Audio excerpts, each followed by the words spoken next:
Muy buenas tardes, ciudadanas, ciudadanos.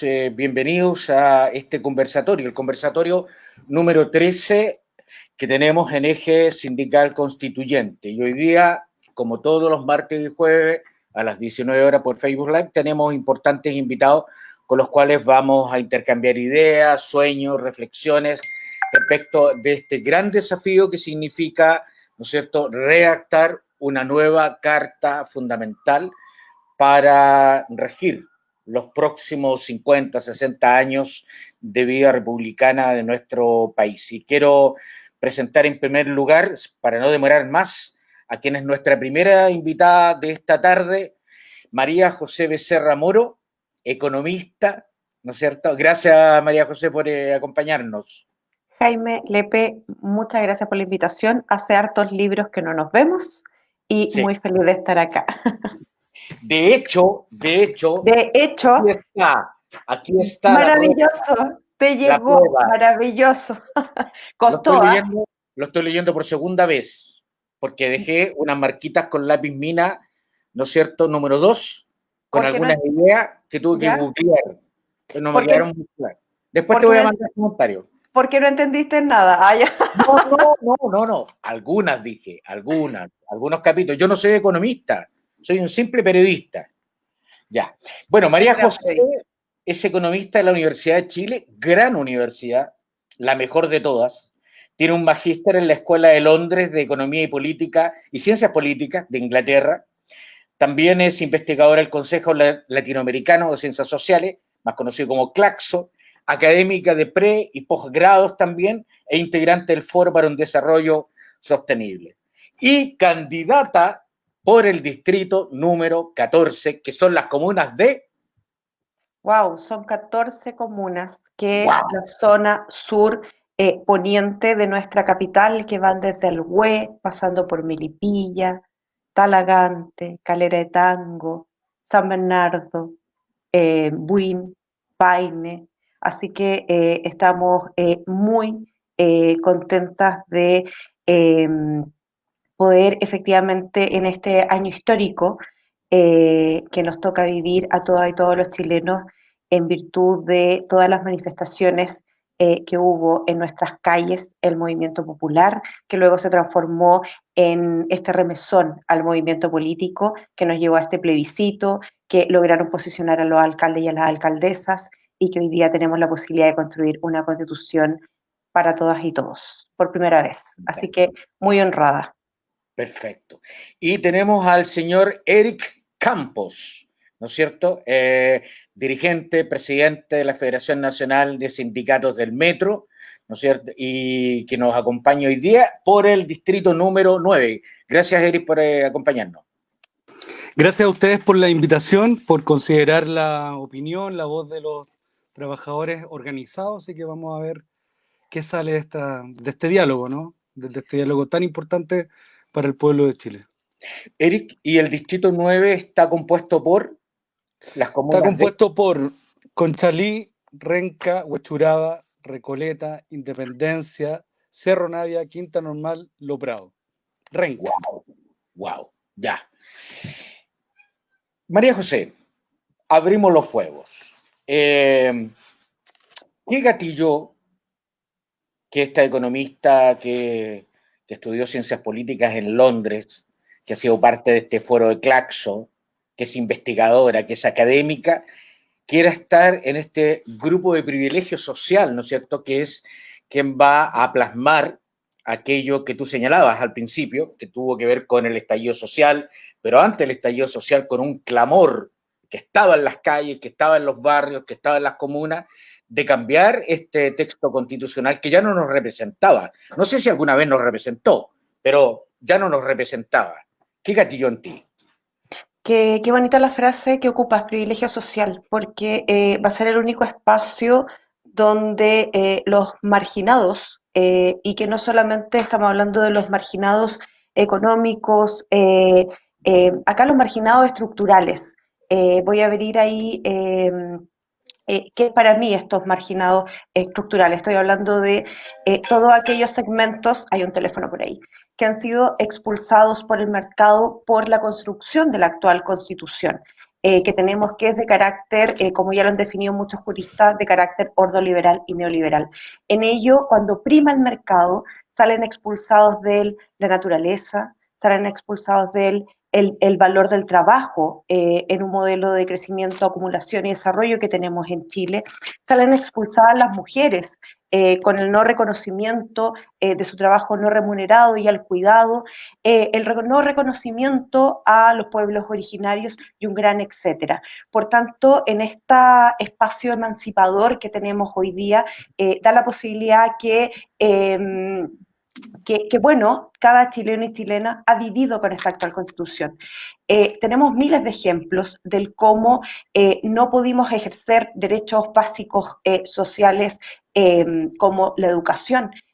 No sé si Eric o tú tuviste la posibilidad de estudiar con algún crédito universitario, el cual hemos terminado de pagar hace muy poco, como tuve la oportunidad desde la Federación de Estudiantes de la Universidad de Chile pelear por el proceso contra la autofinanciación de la universidad por allá en el 2003.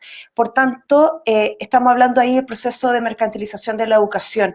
Luego de eso, como cada vez que se quisieron hacer políticas públicas y decisiones de economía política, chocábamos con este Tribunal Constitucional porque esta es una constitución altamente ideológica. Por tanto, desde mi posición académica y de desarrollo profesional, he logrado aprender y entender cómo funcionan estas desigualdades que son estructurales. No hemos hablado, no hemos metido acá el tema del territorio, cómo finalmente hay territorios para los privilegiados de este país y para todo el resto. Por tanto, en esta concepción me hace vincular la academia y también la política pública de lo que hemos avanzado para cambiar los cimientos de nuestra sociedad.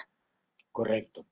Y en el caso tuyo, Eric, del mundo sindical, del mundo del liderazgo, en un tema tan estratégico, público como es el metro, como es el transporte público, ¿no es cierto? Y ahí más adelante vamos a ahondar también en algunos otros ejemplos de lo que podría ser un buen sistema de transporte público. Pero ¿qué hizo sentido, qué tuvo significado en ti para que hoy día estuvieras en esta representación social?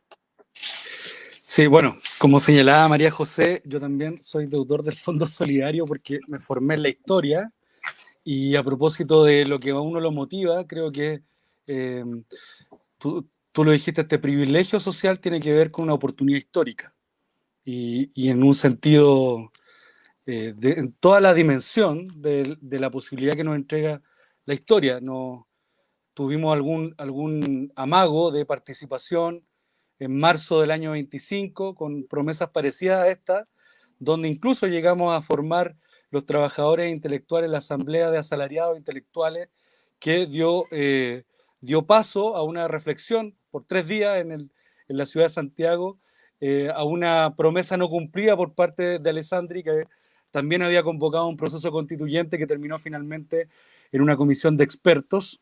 Y por lo tanto entendemos en esa perspectiva qué decir del origen dictatorial de esta constitución. Por lo tanto creemos que en esa perspectiva y más allá de todas las limitaciones que tiene ese proceso, entre otras te quiero decir la imposibilidad de seguir ejerciendo el rol de dirigente sindical para poder ser candidato, cuestión que vamos a romper de todas maneras de facto en la práctica, porque nos parece que una voz como la voz de los trabajadores y las trabajadoras organizadas tiene que estar presente sobre todo, y bien lo decía María José, cuando esta es una constitución que genera una preeminencia del mercado y una desvalorización del trabajo, entendido no solo como un espacio de apropiación de salario, sino que también como un espacio de socialización y como un espacio de construcción de dignidad humana. En Chile, una gran cantidad de pobres trabaja, por lo tanto el trabajo no es habilitante para la dignidad y es una de las cuestiones que va a estar en discusión, creo yo, como en los nudos importantes constitucionales en el debate que espero podamos enfrentar junto con María José en una gran bancada pro trabajo, pro derecho al trabajo. Sí, bueno, tú lo señalaste, María José, en tu primer relato, y hay que ser también porque la memoria de chilenas y chilenos es un poco frágil, ¿eh? Nos olvidamos que En primer lugar, la Constitución que hoy día nos rige fue hecha entre cuatro paredes, entre gallo y medianoche. No tuvo participación ni siquiera de los partidos políticos, ni siquiera de los sindicatos, de las academias, etcétera. Simplemente se hizo por el grupo de amigos de Ortúzar y hoy día, ¿no es cierto?, después del año 80 llegamos a un nivel en que simplemente no podíamos seguir respirando esta Constitución. Pero además tú tocas, María José, un elemento que es importante. Y aquí va la pregunta para ti, que es una pregunta que además hace Ronald. ¿Se puede vivir en la futura Constitución sin tribunal constitucional?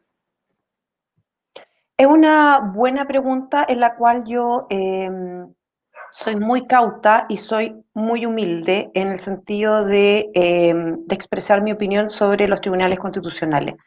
Mucho se ha dicho en este país el estar contra un tribunal constitucional porque la constitución que tenemos, el tribunal constitucional se ha plasmado como la institución refractaria a todas las desigualdades que tenemos en Chile hoy.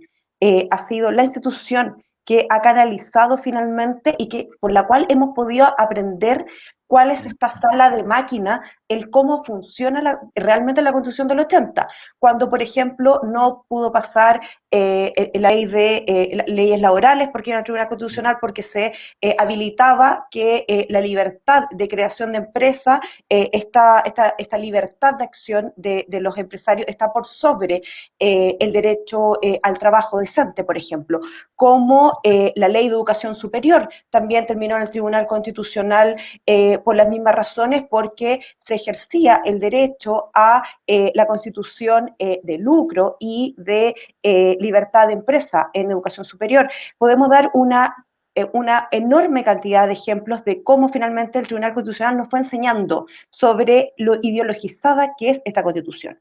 Esa es una discusión para Chile. Sin embargo, a mi parecer, el Tribunal Constitucional lo que hace en términos jurídicos es velar por el cumplimiento de la Constitución. Por tanto, si nosotros somos capaces que en una Constitución realmente democrática, ecológica, feminista, plurinacional, que desconcentre el poder y la riqueza en Chile, que tenga procesos de mitigación territorial, un verdadero proceso de descentralización más que desconcentración como lo hemos tenido y como lo hemos conversado antes, es una constitución que nos va a habilitar para tener un mejor vivir. Y por tanto vamos a requerir un tribunal constitucional que defienda esos principios y esas instituciones. Por tanto, yo creo que acá el problema no es el tribunal constitucional, es qué tipo de discusión nos vamos a dar en la nueva constitución que efectivamente sea una constitución de mayorías, una constitución que valore y tenga como centro el valor del trabajo humano por sobre el valor del dinero y la concentración económica, que es uno de nuestros peores males. Por tanto, yo me quedo ahí. Exactamente. Bueno, quiero compartir con ustedes lo siguiente. Nosotros tenemos un sitio web desde Eje Sindical Constitucional y en el punto 8, Eric, hablamos con fuerza, golpeamos la mesa respecto a lo que denominamos el derecho a huelga efectiva. ¿Cuál es tu parecer al respecto?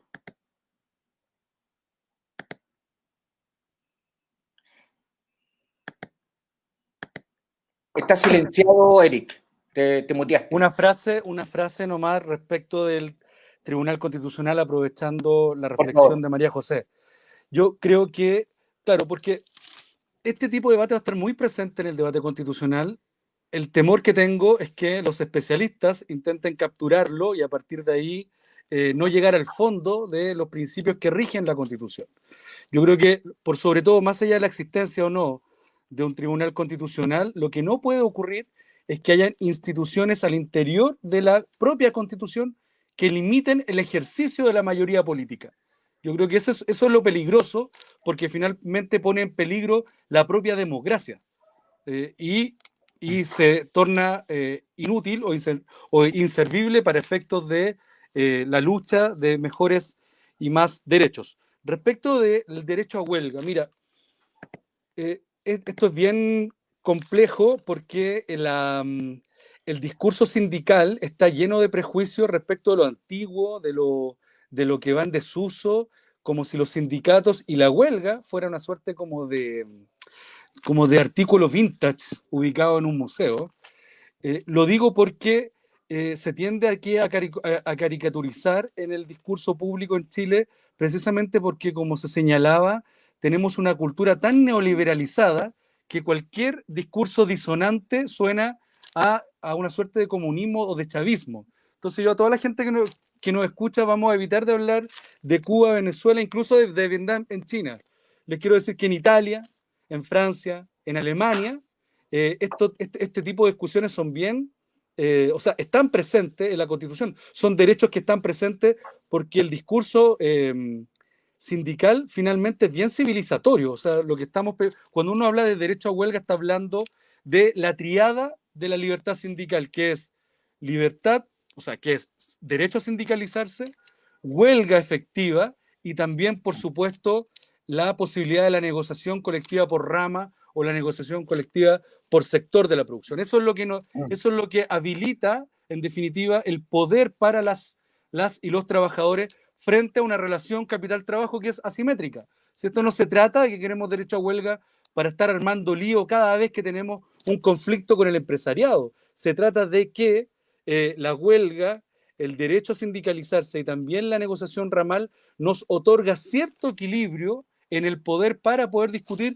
no solo las mejoras salariales. Yo te quiero decir que la negociación por rama es una gran oportunidad para discutir también el modelo de desarrollo. No, es factible ponerse de acuerdo trabajadores y empresarios de un área de la producción en cómo va a ser ese tipo de producción, hacia dónde queremos llegar, qué tipo de productividad o qué niveles de productividad podemos generar con las condiciones y con las posibilidades productivas que están presentes en Chile. Yo creo que la negociación ramal es una gran posibilidad para la democracia y para el pacto social. Ahora, pacto social no en la lógica noventera, no en la lógica del 2000, que era más bien basado en el diálogo social, pero en un diálogo social bien coreográfico, bien de foto, bien de cartón, como decimos coloquialmente.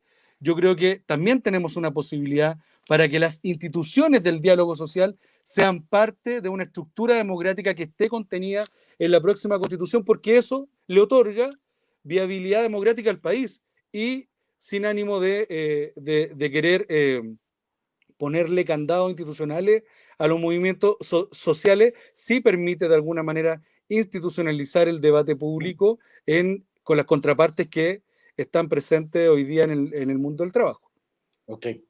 María José, tú algo avisoraste en el diálogo anterior y que tiene que ver con este centralismo excesivo, ¿ya?, que tiene, ¿no es cierto?, la ciudad capital de este país y en desmedro absolutamente de las regiones, de los otros territorios que no son la capital del país.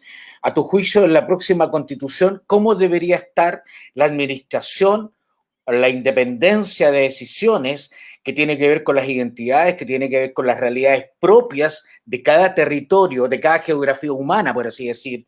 ¿Cómo debiera ser visto, cómo debiera ser tratado en la próxima Constitución?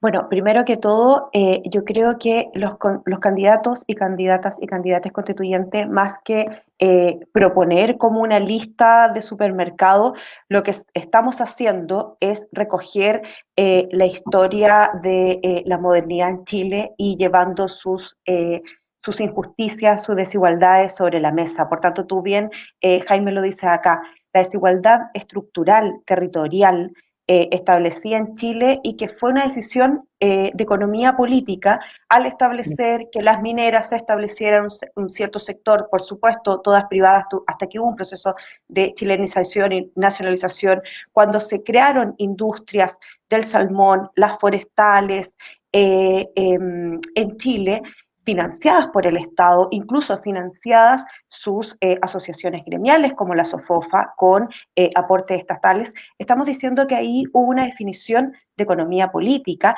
y en donde se generaron desigualdades salariales, desigualdades contractuales, desigualdades en la sindicalización y por tanto es de toda justicia que ante una decisión de economía política haya mecanismos para que las y los trabajadores puedan sopesar estas desigualdades que son de carácter estructural y que dependen o van en detrimento del valor del trabajo. Ese es como un elemento. Y siguiendo la línea de estas desigualdades estructurales que son territoriales, por supuesto que estas tienen que ser reconocidas, visibilizadas e incorporadas a la Constitución.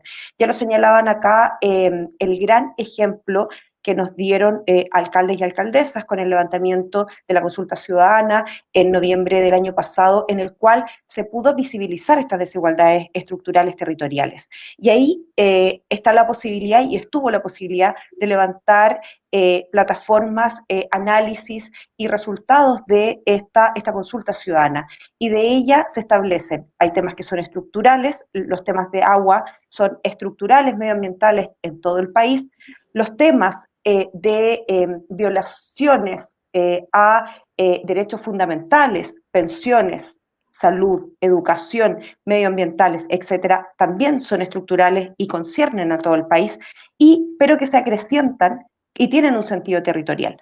Por tanto, la forma más estudiada con la evidencia que se ha recorrido en términos de evidencia comparada, jurídica y constitucional, lo que hay que hacer es integrar un enfoque territorial en torno a la Constitución. Ya hemos avanzado como feministas en definir y decir, necesitamos una Constitución feminista. Los ecologistas han avanzado en definir que necesitamos construir pilares y enfoques ecológicos. Bueno, quienes nos preocupamos también de la descentralización, definimos la necesidad de establecer un eje de equidad territorial. Y no solamente para pagar mitigaciones, sino que efectivamente como elementos estructurantes, no solamente del discurso, sino que también de los elementos constitucionales, jurídicos, la normativa, pero también de la política pública. Es necesario territorializar el pensamiento y territorializar las políticas públicas y la Constitución. Eric, uno de los temas que claramente está en la mesa de todos los días de los trabajadores y trabajadoras de este país es el tema de la previsión social. Un sistema que ya no da para más. Hemos visto cómo se han enriquecido las AFP, que fueron creadas en primer lugar con un conjunto de mentiras, como si nunca hubiésemos llegado al 2021, a pesar de que el ex ministro de Hacienda decía que íbamos a vivir 120 años en promedio en Chile, y sin embargo hemos visto que esta mentira se hace palpable todos los días con ejemplos como un señor en Punta Arenas que recibe una pensión de 18.000 pesos porque está calculado que él va a vivir 120 años. A tu juicio, más allá de la discusión que se ha dado en las calles, ¿tú crees que debiéramos tener un sistema estatal, un sistema mixto? ¿Cómo ves que debe estar la previsión social en el próximo decenio? Sí, bueno, todos quienes vivimos el drama de cerca de las pensiones bajas sabemos perfectamente que este es uno de los nudos que va a estar presente en la discusión pública en el marco de la nueva Constitución. Sin ir más lejos, tengo una madre que está jubilada por 115.000 pesos y finalmente todas las políticas públicas hacia la tercera edad lo apuestan en definitiva a la construcción de redes privadas para poder sostener una etapa tan importante como la vejez. Mira, yo tengo la impresión y que bueno, me alegro como plantea María José el debate, porque uno de los peligros que va a enfrentar esta campaña electoral de la nueva Constitución, que yo creo que mañosamente además está ahí media guardada entre la elección municipal, la elección de concejales y de gobernadores, porque de alguna manera obliga al ofertón político, en definitiva, o corremos el riesgo del ofertón político y del listado de supermercados de derechos que debiesen estar presentes en la Constitución.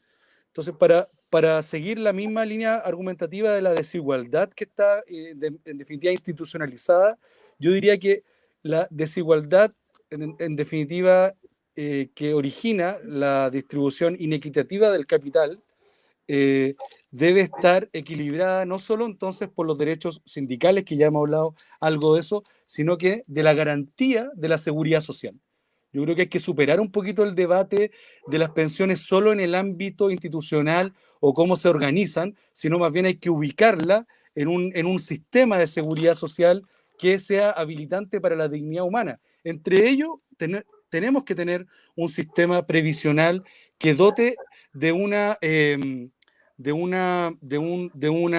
pensión, por supuesto, digna. Ahora, ¿cómo se logra eso? Da la impresión que se logra en la medida que el Estado tenga un rol fundamental y que la solidaridad transgeneracional juegan un rol que aun cuando los defensores del neoliberalismo apuestan a mostrarnos Europa como un acto fallido de solidaridad transgeneracional, creo que ese es el camino para poder asegurar en un marco institucional nuevo pensiones dignas. Pero no es solo la pensión digna, porque también puede ocurrir que generemos los mecanismos para una pensión, por ejemplo, que supere el salario mínimo, pero que finalmente los derechos sociales complementarios a la pensión sigan privatizados y esa pensión de todas maneras no va a alcanzar para que los adultos mayores tengan acceso a educación, ¿por qué no? Tengan derecho a salud, muy importante, a los remedios,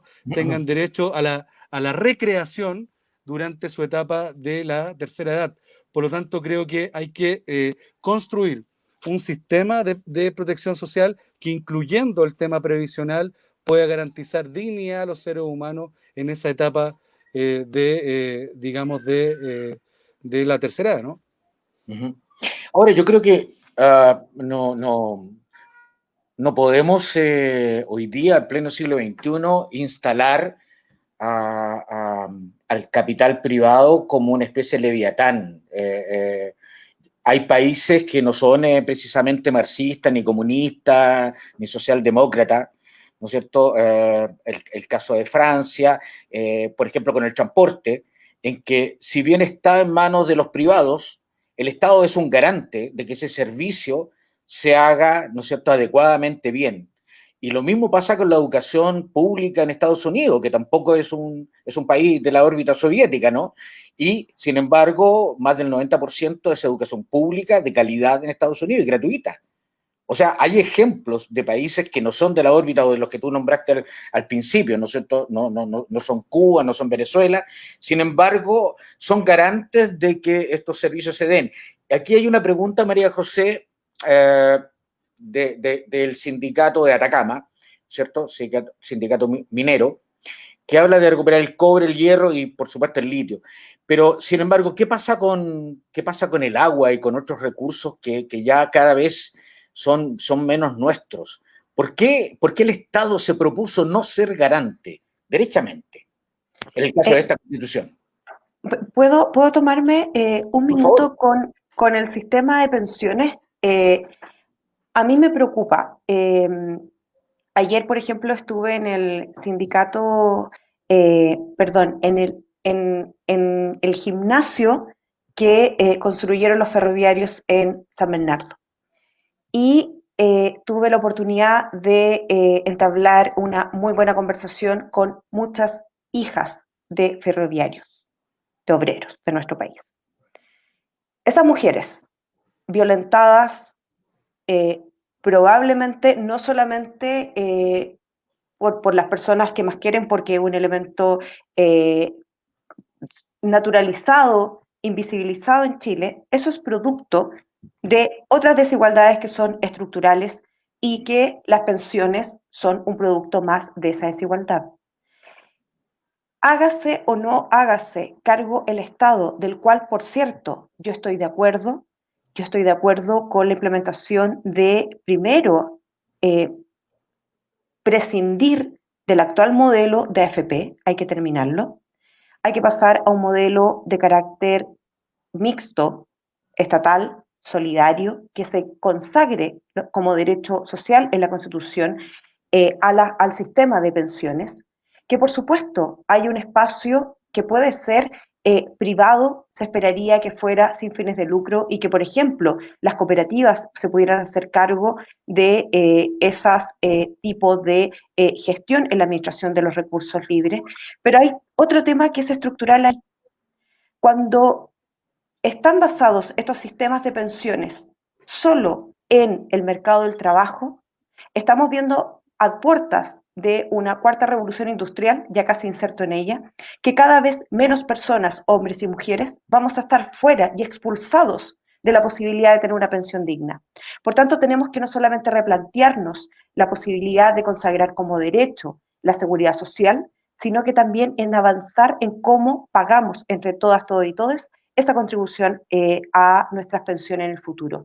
Y ahí a mí me parece también relevante que en la Constitución discutamos no solamente estos espacios contributivos desde el trabajo, sino que la protección a toda la vida, desde que nacemos hasta que morimos, a través de una renta básica solidaria, un cuidado que tiene que ir no solamente a través de políticas públicas focalizadas, tenemos que avanzar en la universalización de estos derechos y, por cierto, en la protección desde niño, niña y adolescente hasta la tercera edad. Por tanto, va a ser un temazo.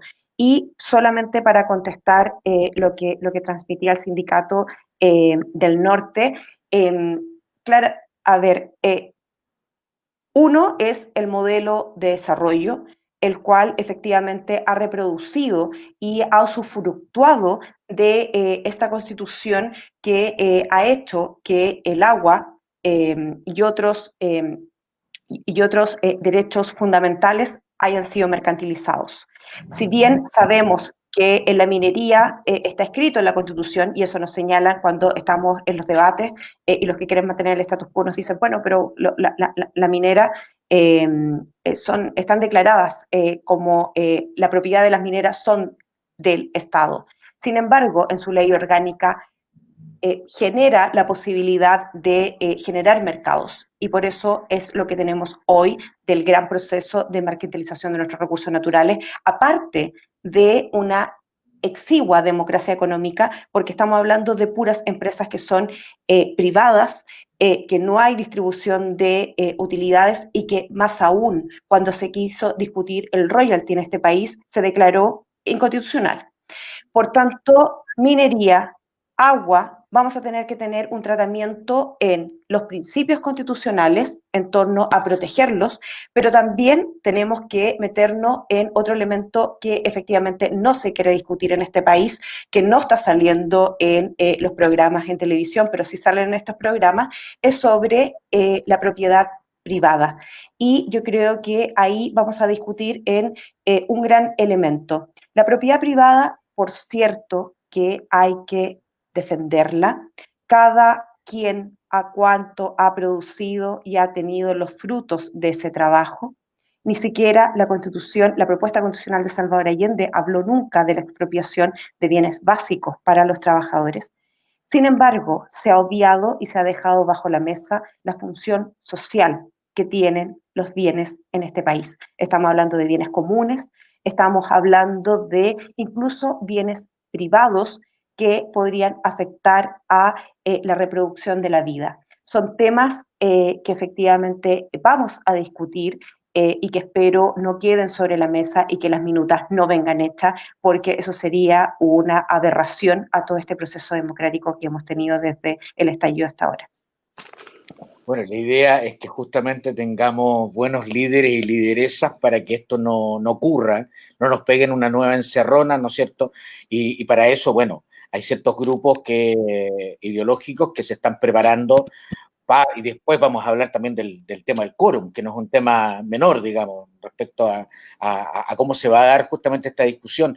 Eric, aquí hay una pregunta de Ronald Salceo del norte de Tarapacá, dice, tú como candidato de la CUT, ¿cuáles son los pilares fundamentales, lo laboral, que va a proponer justamente la central? Sí, contesto enseguida esa pregunta porque tiene mucho que ver con lo anterior, ¿no? Yo creo que a propósito de esta alianza en la derecha, que por cómo ellos mismos se definen, va de la centro derecha a la ultraderecha, está a la base, porque cuando me dicen no es un pacto electoral, no tenemos coincidencia programática. La pregunta entonces, ¿qué los une?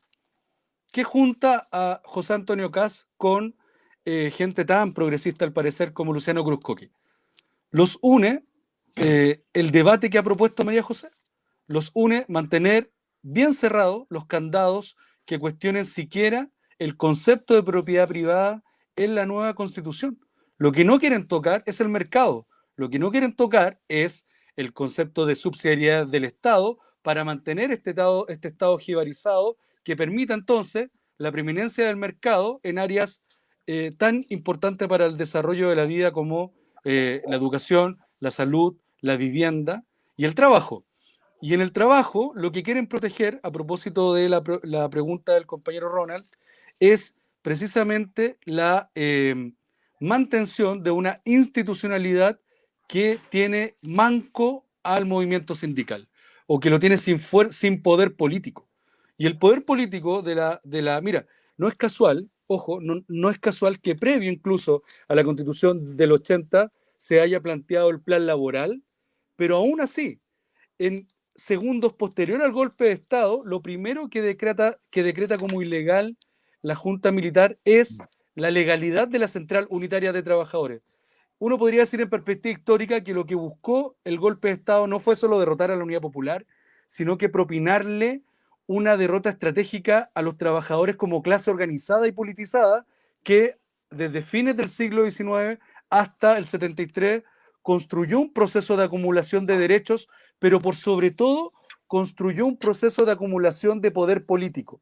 La pregunta es cómo le devolvemos poder político a los trabajadores organizados, a las trabajadoras organizadas en una diversidad de clase que hoy día no es la misma que el 73, para no caer en esa caricatura, es, creo yo, o creemos nosotros, devolviendo esta triada de la que hablábamos al principio, devolviéndole devolviéndole poder y mayor libertad de sindicalización. Ahí hay que hacer algún debate, porque este es un sistema muy promiscuo de sindicalización, porque más bien está enfocado a la proliferación de pequeños sindicatos en unidades productivas. Por lo tanto, hay que generar ahí mayor facilidad para la asociatividad sindical. Y lo segundo, creemos nosotros, fundamental, es que a propósito de esa asociatividad sindical se puedan establecer entonces organizaciones ramales que permitan la negociación ramal, que establezca pisos para la clase trabajadora.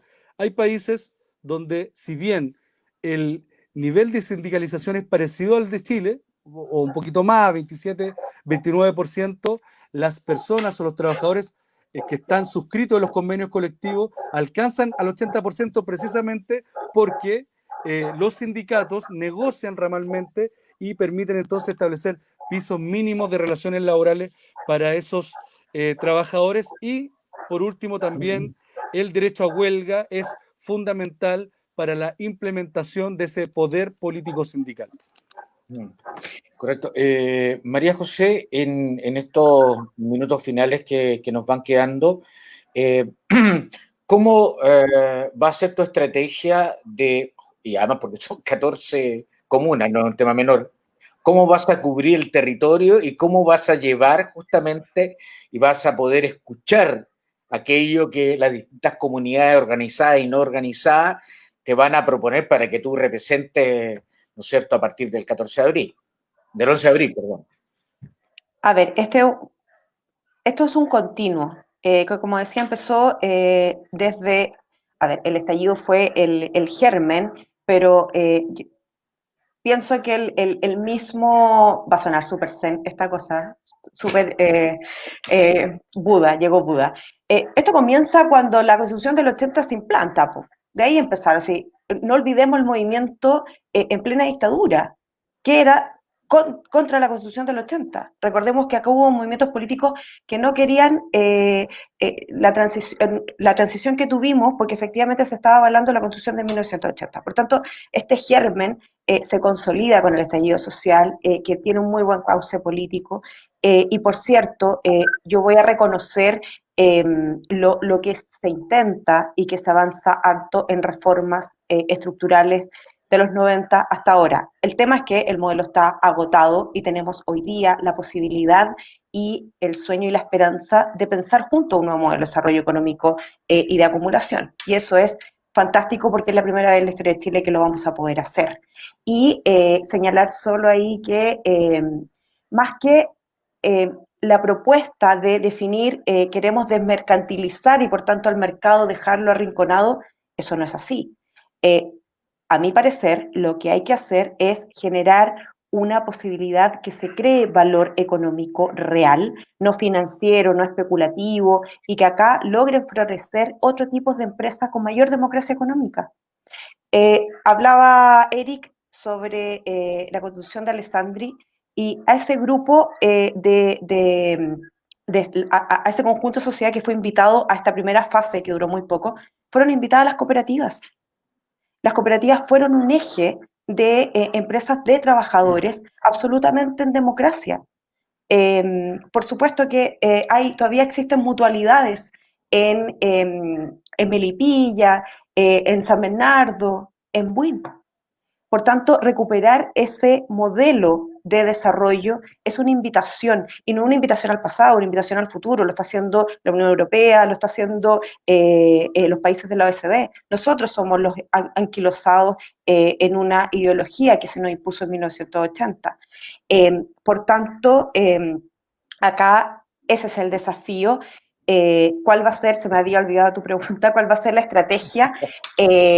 Estamos trabajando con la red de concejales, con los candidatos alcaldes. Quiero saludar a Christopher White, candidato alcalde por San Bernardo, el cual ellos ya han avanzado, llevan muchos años trabajando en torno a levantar cabildos antes incluso de el estallido social, y por tanto acá viene un proceso de recoger, reentregar en esta sinergia, pero acá lo importante, y que no lo hemos hablado, es cómo vamos a tener un espacio no dialogante, deliberativo entre las comunidades y los constituyentes.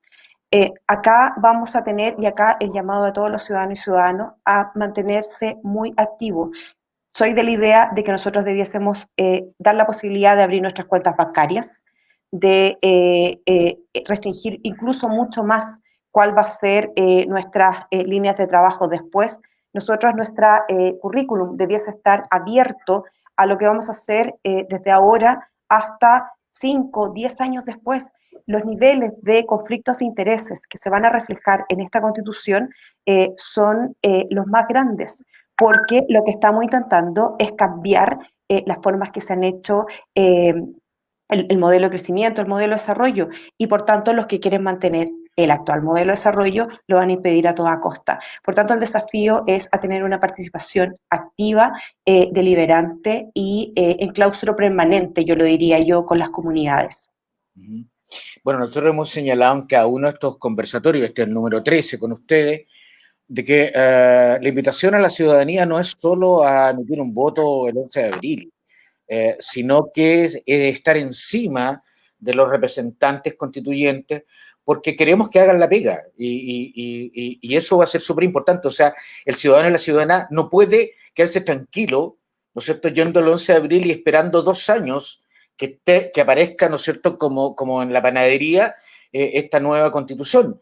Ahí hay una representación que por primera vez históricamente en la historia republicana en nuestro país, podemos decir algo, podemos escribir algo. Parte de nuestras ideas, nuestros sueños, nuestras reflexiones pueden estar plasmados en aquello. Tal vez no todo en la estructura orgánica de la Constitución. Seguramente muchos de ellos van a quedar en los artículos legales. Sin embargo, es importante la mirada y la reflexión que nosotros podamos dar. Y en este sentido, hay una pregunta de Fabiola Parra, que también es dirigente, Eric, que dice, ¿cómo la CUT se va a reinventar para conquistar votos de la clase trabajadora debido a la ausencia en estos últimos tiempos? Qué buen tema. Wow. Sí, lo que pasa es que, a ver, yo partiría diciendo que quizás, y esto es discutible, no hemos hecho lo suficiente, pero lo que no es cierto es que la CUT está ausente, y eso en términos de histórico uno podría revisar. Formamos unidad social no el 19 de octubre, ayudamos a formar unidad social en abril del 2019, convocamos junto a Unidad Social a un paro nacional el 5 de septiembre y luego fuimos actores importantes en el debate post 18 de octubre. Yo mismo me tocó participar de manera activa en ese proceso y finalmente, no lo olviden porque muchos se informan por la prensa mercurial, pero el acuerdo que uno puede estar o no de acuerdo con el acuerdo del 15, es producto del paro nacional del 12, que no cayó del cielo. Lo convocó el bloque sindical de Unidad Social, donde la CUT jugó un rol fundamental. Ahora, si hemos comunicado lo suficiente y hemos hecho lo suficiente en pandemia, estamos muy dispuestos a discutirlo. La CUT no es todo el movimiento sindical. Lo que no puedo, poner o aceptar como verdad es que no hemos estado.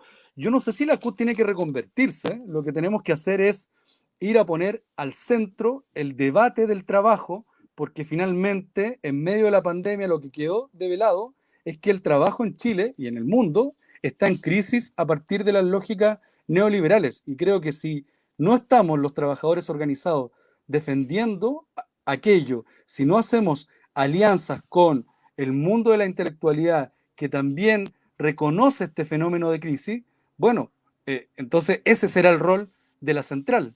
Y con un gran despliegue territorial esperamos que lo permita la pandemia, y si no, vamos a tener que recurrir a estrategias digitales, mucha conversación, mucho diálogo también. Ahora, la CUT no va a dialogar desde ahora, sino que es un proceso que hemos señalado siempre. A algunos les puede gustar, a otros no les puede gustar. Lo cierto y lo concreto es que tenemos una estructura nacional que nos permite desarrollar ese ejercicio en el marco también, y esto también se sabe poco, en el marco de la diversidad política que existe en la CUT. La CUT se señala en estas posverdades de que la CUT está controlada por un partido político, el Partido Comunista. Eso no es verdad. En la CUT hay algunas expresiones del Frente Amplio, está el MIR, está la Democracia Cristiana, está con una gran presencia el Partido Socialista, está también el Partido Comunista, y hay mucho mundo independiente de trabajadores que tiene militancia sindical y que está en la CUT porque cree que ahí hay una herramienta pertinente y capaz de establecer la defensa de los derechos de las y los trabajadores. Aquí hay una pregunta, María José, para ti, de Ronald también Salceo. Dice, ¿cuál es tu opinión respecto a los presos políticos de la revuelta? A ver, claramente lo que estamos viendo en Chile es retroceder o reescribir la historia que vivimos en el periodo de la dictadura, en tanto violaciones sistemáticas de los derechos humanos por carabineros de Chile, sobre todo. Las cifras nos indican del Instituto Nacional de Derechos Humanos que a marzo del año pasado habían alrededor de 1.500 denuncias y trabajos y gestión del Instituto Nacional de Derechos Humanos por enfrentar y dar apoyo a las víctimas. Por tanto, acá este es un tema que no se va a cerrar en cuanto se acabe el gobierno de Sebastián Piñera. Acá vamos a tener que reconocer que vamos a tener que generar como se hizo, un nuevo informe Balich, un informe Rettig, en torno a verdad, justicia y reparación con esas víctimas. Por tanto, es un elemento muy delicado porque no solamente pone en este elemento que es político, de presos políticos sobre la mesa, también tenemos que discutir acá que sale de materia constitucional, pero que tiene que ver en torno a los principios básicos de derechos humanos, en torno a cuántos imputados en nuestro sistema carcelario tenemos hoy día y cómo efectivamente sobrepasan todas las estadísticas de los países que respetan los derechos humanos de las personas en general. Así que eso me parece relevante que vamos a tener que discutir. Mira, aquí te tiran algunas flores, Erika. Mira, dice Ronald Salceo, dice, un tremendo líder, eres un tremendo dirigente líder, que seguro va a hacer un aporte al mundo de los trabajadores. Vamos por esa triada, vamos por el control de los recursos naturales por parte del Estado. Así que hay buenas flores en el caso. Hay un tema que yo creo que se ha ido incrustando en la ciudadanía y se nos ha ido vendiendo con un buen neuromarketing, que tiene que ver, ¿no es cierto?, con considerar el neoliberalismo como un vector económico. Sin embargo, yo tengo una diferencia de opinión ahí. Para mí el neoliberalismo es un asunto ideológico y cuya causal o cuya única causal o la más visible es justamente de carácter económico. Lo tomamos de ahí porque seguramente nos afecta a la piel más directamente. Sin embargo, detrás de estos fenómenos, de estas causalidades económicas, hay un gran creador o fundador, ¿no es cierto?, que tiene que ver con lo ideológico, a partir de lo cual se construye. Entonces, hoy día, uno de los temas pendientes que tenemos es justamente la educación cívica. Y entendemos la educación cívica no solo desde lo escolar, sino desde el ciudadano común y corriente que es capaz. Yo estoy acordándome una fotografía de los años 70-71 en un bus de la empresa de transportes colectivos del Estado, esos Mercedes-Benz, donde el 90% de los obreros que iban ahí en el bus iban leyendo libros que mantuvo, el diario, etc. Había una educación, había un interés por educarse en lo que toca. A pesar de que es un gran bestseller, esta Constitución del 80, que se ha leído, no sé si se ha leído, perdón, se ha comprado en los kioscos con mucha proliferación. Yo no sé cuántos, por ejemplo, candidatos, candidatas, dirigentes sociales, dirigentes vecinales, conocen la Constitución del 80 como para justamente pararse frente a los constituyentes, a sus representantes y decirle, oiga, mire, lo que aparece aquí no puede seguir estando. ¿Qué opinión tienen ustedes frente a la formación cívica, política, ideológica del pueblo chileno? Siglo XXI, 2021. Bueno, yo estoy acá con la Constitución. No estaba preparado esto, ¿eh? Estaba preparado. No, mira, a propósito de tu reflexión, hace un año, no, antes de la revuelta me tocó ir a dar yo soy de formación profesor de historia, tengo un magíster en comunicación, pero me dedico como a dar charlas en algunos colegios, porque tengo muchos amigos, profesor, que me piden ir a hablar de historia del sindicalismo. Y fui a un colegio de Pedro Aguirre Cerda y partí la charla y les presenté una foto de Camila Recabarren. ¿Ustedes ubican a Camila Recabarren, una ex conductora de televisión? Sí. Y los muchachos que estaban ahí, que no tenían más de 15 años, todos levantaron la mano y la conocían, la seguían en Instagram y todo. Luego puse una foto de Luis Emilio Recabarren. Y nadie conocía a Luis Emilio Recabarren. Entonces, habla un poco de los dispositivos también educacionales que están focalizados en la técnica y no precisamente en la educación integral que permita la construcción de ciudadanos críticos. Yo tengo la impresión que si bien no hay una gran formación política, la gente empezó, yo creo que esto del sentido común, que es muy es como el Estado de Derecho, que finalmente son todos estos lenguajes propios del neoliberalismo como para justificar o creer que el modelo en el que vivimos es natural, que no se puede cambiar. Y peor aún, como tú también señalabas, que además culturalmente ha generado estos dispositivos de autoexplotación, esto como que el que se levanta más temprano, el emprendedurismo, como un bello traje a la precariedad. Entonces yo creo que estamos llenos de un sistema de ideas y valores neoliberales que es difícil de derrotar, pero que finalmente se pisaron la cola porque no cumplieron la promesa. Las personas, las mujeres, los hombres, se han dado cuenta ya que no basta con trabajar para tener una vida digna, que no basta con esforzarse para tener una vida digna, entonces se han preguntado, entonces, ¿con qué basta? ¿Con qué basta? Y yo creo que ahí tenemos una oportunidad, no creo que esté resuelto ese debate, pero yo creo que este proceso constitucional o constituyente que supera esta elección nos va a permitir, como decía Fidel, en asistir a una batalla de la idea. Yo creo que va a ser muy importante esta batalla de la idea y ojalá podamos desde todos los mundos empezar a hablar sin tantos eufemismos, sin tantos tecnicismos, pero vinculándonos emocionalmente con los problemas, con las carencias, con las precariedades y a propósito de la estrategia de campaña, yo creo que tenemos que ir a escuchar mucho, tenemos que ir a debatir y a aprender, sobre todo a aprender. María José, cuando tú escuchas, ¿para qué voy a ir a votar? Si nada va a cambiar y por último, mira, yo tengo que trabajar igual, tengo que levantarme todas las mañanas a trabajar igual.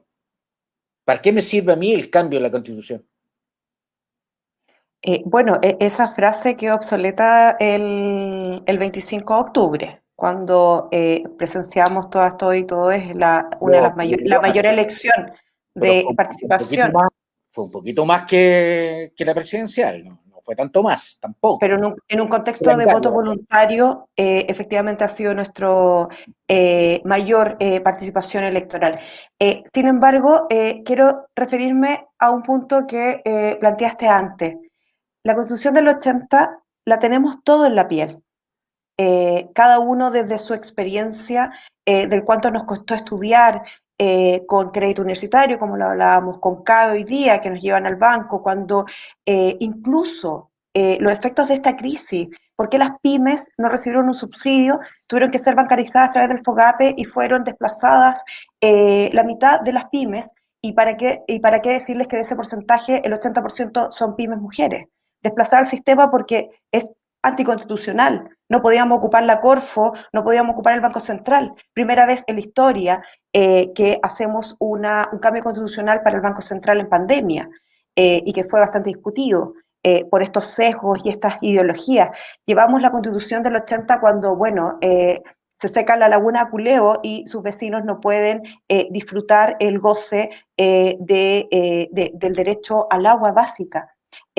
¿Para qué decirles cuánto sufre una persona que vive en San Bernardo y sabe que su cuenta de agua es 2 o 3 veces más que una APR, un abastecimiento de agua potable rural gestionada por cooperativas en Paine? Entonces, todas esas sistemas de vida que tenemos ya instalado en la piel es producto de esta construcción, que es constitucional, y quien diga lo contrario está mintiendo. Por tanto, hemos tenido la posibilidad, yo creo que somos la generación que ha podido acceder a mayores grados de educación, mientras algunos se estaban llenando los bolsillos de dinero de las y los trabajadores, por cierto.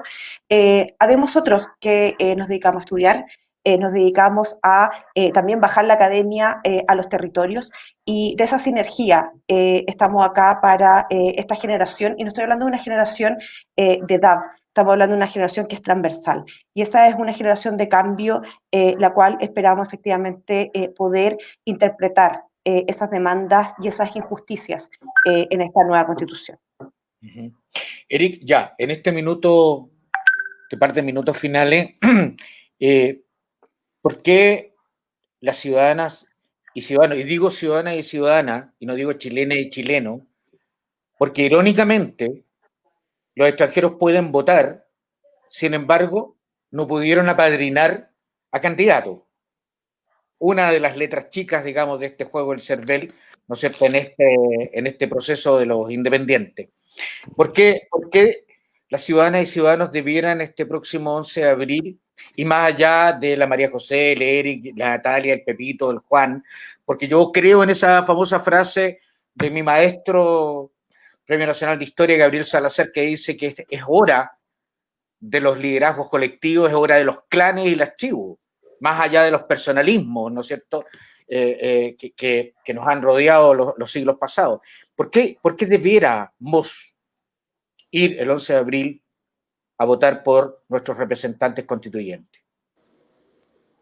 Porque yo diría que a pesar de todas las dificultades, que a pesar de toda la represión, de todo el terrorismo de Estado que sufrimos para el estallido social, tenemos el pueblo de Chile, y disculpen la categorización tan en desuso, porque el pueblo de Chile tiene la oportunidad de revertir la trayectoria histórica en la que vamos. Yo creo que el simple hecho de tener la posibilidad de derrotar al neoliberalismo y de evitar el riesgo que tiene este proceso, de evitar que se reescriba la Constitución de Pinochet, esta vez con lápices de la democracia. Exactamente. María José. A ver, como comentábamos al principio, somos los privilegiados de poder acudir a este encuentro de la historia, que por primera vez en la historia de Chile, porque hay otras constituciones en Latinoamérica que pudieron tener un elemento más democrático de participación. Para el caso nuestro es la única vez y la única oportunidad de consolidar, por un lado, transformaciones sociales que, por cierto, van a ser lentas, que, por cierto, uno debiese aspirar a que se consolide esta capacidad de buen vivir entre todas, todos y todes. Esta es la oportunidad de, efectivamente, como tú decías, pensar en los colectivos, desde las individualidades, por cierto, pensar en los derechos desde nuestros niños desde que nacen hasta nuestros adultos que necesitan y merecen una vida digna. Han sido generaciones y generaciones expulsadas por el mercado, abusadas, producto de algunos elementos que son estructurantes.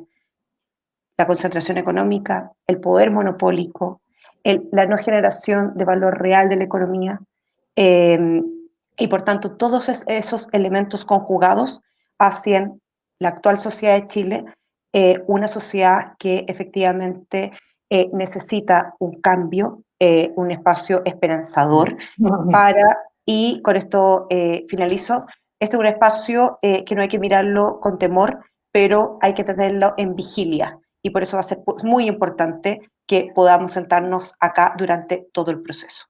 Perfecto. Bueno, quiero agradecerles María José Becerra Moro por el Distrito 14, Eric Campo, profe, me parece que no me dijo que era profe, dirigente y presidente, ¿no es cierto?, de los sindicatos del metro. Yo diría que el gran cambio al cual tenemos que apostar es el cambio cultural. Si no tenemos un cambio cultural, va a ser letra muerta. Va a ser simplemente letra muerta. Y yo creo que además, junto con ser este hito de representación republicana, popular, cívica, democrática que tenemos hoy día, también tenemos un deber ético y moral con quienes ofrendaron sus ojos y ofrendaron sus vidas en la Plaza de la Dignidad para que hoy día nosotros pudiéramos tener la oportunidad de hacer un cambio a la Constitución. Por esos jóvenes que saltaron los torniquetes del metro y nos dieron el primer aviso de que habíamos llegado a un límite en que no podíamos seguir soportando, y que no eran 30 pesos, eran más de 30 años que veníamos justamente soportando como esclavos del siglo XXI, ¿no es cierto?, estas tribulaciones que tiene la mercadotecnia, porque incluso hasta la ciencia se ha disfrazado de tecnología para hacerla más atractiva para el mercado. Y se ha dejado la investigación, sobre todo la investigación de las ciencias sociales, se ha dejado de lado. Hoy día no tiene fondos. Hoy día tenemos un 0,38 del PIB para investigar. Esta pandemia nos enseñó que la ciencia era importante para los ciudadanos. Y así, al parecer, los ciudadanos lo han entendido. Ojalá que la pandemia, que este estallido social, que este cambio constitucional nos permita mirar de una manera distinta a nuestro alrededor, mirar nuestros territorios, nuestras geografías humanas, y co-construir, porque lo debemos para nuestros hijos y los hijos de nuestros hijos. Así de simple. Así que quiero agradecerles a ustedes y agradecerles además que se hayan puesto ahí al servicio de las comunidades para justamente representar esos sueños y esas ideas. El cambio tiene que ser humano, tiene que ser cultural, si no va a ser letra muerta. Gracias, María José. Gracias, Eric, por habernos acompañado. Gracias, Jaime. Nos vemos. Chao, Eric. Y nos encontramos el próximo martes en un conversatorio más con candidatos de distintos distritos de Arica, Punta Arenas, para justamente triangular estos debates, estas reflexiones, estos sueños posibles de la ciudadanía. Un hito histórico que va a marcar justamente este siglo XXI. Muchas gracias y hasta siempre.